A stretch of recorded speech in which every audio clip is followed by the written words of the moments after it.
Hey, on a bike ride, found this cool little trail. Wanted to share a little video about leadership and some of the things I've been thinking about. So you can use this video as things to look out for in a good leader, or even to apply to yourself if you want to be a leader, whether that's in an organization or a business or even in your family if you want to lead your family.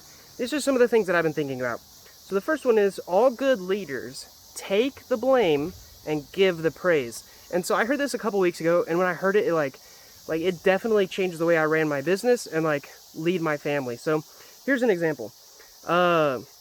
When something bad happens, as a leader, it is my fault. It doesn't even matter if it truly was someone else's fault. I'm going to take the blame for it. I'm going to take the fall. And the reason that you have to do that is so that the people that are working under you, or under you is, I don't like to use that term, working with you, is so that they feel free to make mistakes. So if you have a boss who's, whenever you make a little tiny mistake and they're always coming at you, why'd you do this? What, look at this horrible mistake you made. Why did you do this? It's like, you're not going to feel free to try new things and to grow and to make mistakes. And so that's the first part, is taking all the blame. And the second part is giving all the praise. So this is almost exactly opposite of what you see of a lot of leaders out there. It's like they're taking all the praise. It's their fault. They say it's them that is causing the business to succeed. But in reality, it's your job as a leader is to raise up all these people under you. Again, I don't like to use that term, but all these people under you, your job is to raise them up, and then they help the business succeed. So take all the blame. As a leader, you have to have really thick skin. I've got some thick skin. People can say things to me and it just doesn't, I'll think about it, but it doesn't hurt my feelings. And the second one is to give away all the praise. So if someone does something good, praise them.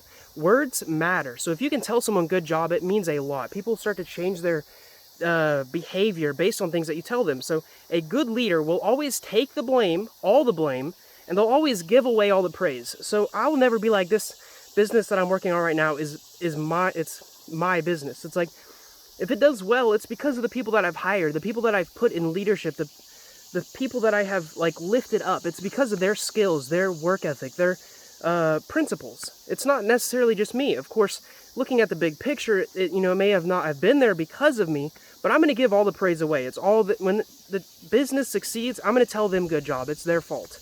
And fault usually has a negative connotation, like something bad happened and it's their fault. But it's because of them that it did so well, and you need to let them know that. So that's the first one. The second one is this word that I heard in church. My hand's getting really shaky, so hopefully this doesn't change the audio. It's this word that I heard in church called humble sacrifice. And I thought about this for a while, and all good leaders do humble sacrifice. And I'm not sure the best way to put that. And they used the example, of course it was church, so they used Jesus washing his disciples' feet. And so the best way that I can put that into terms of business and family is I will never ask someone to do something that I wouldn't be willing to do myself. So here's an example. I've hired some animators, I've hired some writers, and right now I'm looking for a narrator. That way, because I'm bottlenecked by me recording scripts. So I will never hire someone to do something that I don't know what to do.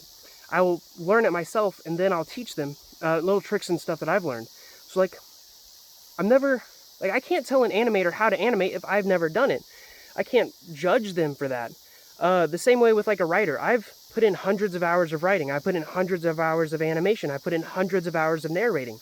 So I know the little tricks and mistakes to avoid and stuff, and I can actually help someone else replace that job. That's a really weird way of putting it, but leaders do that. So you have this vision of this boss who's at the top, who's just telling all these workers underneath him how to do stuff.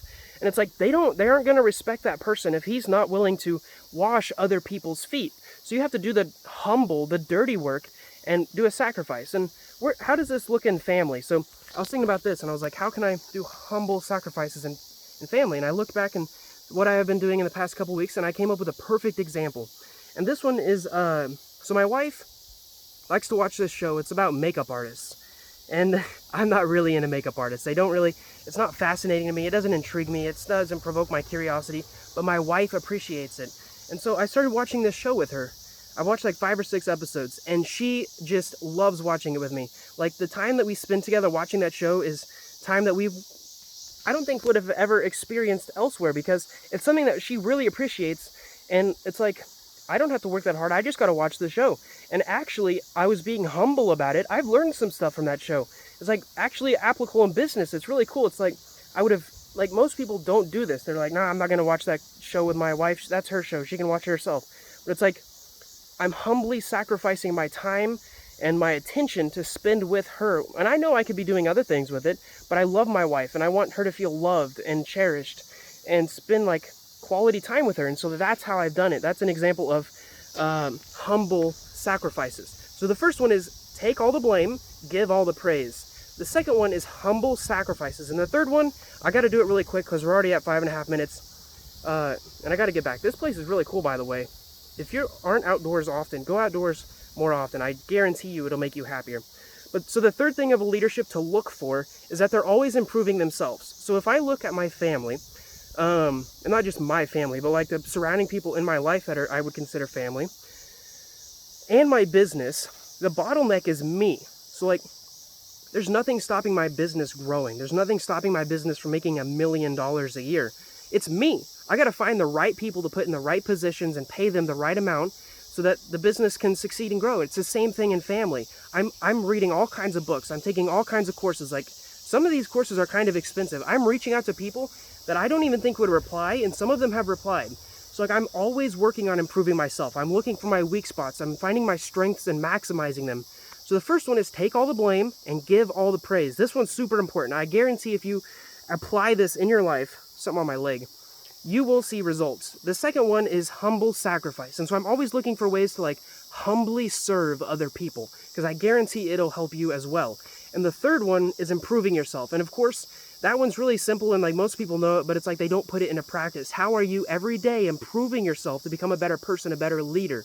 And so if you have a leader in your life, someone that is leading you, look at them and see if they have these 3 traits. If they have these 3 traits, you probably already know they're a great leader. But if they're not, you may not want to be a follower of them.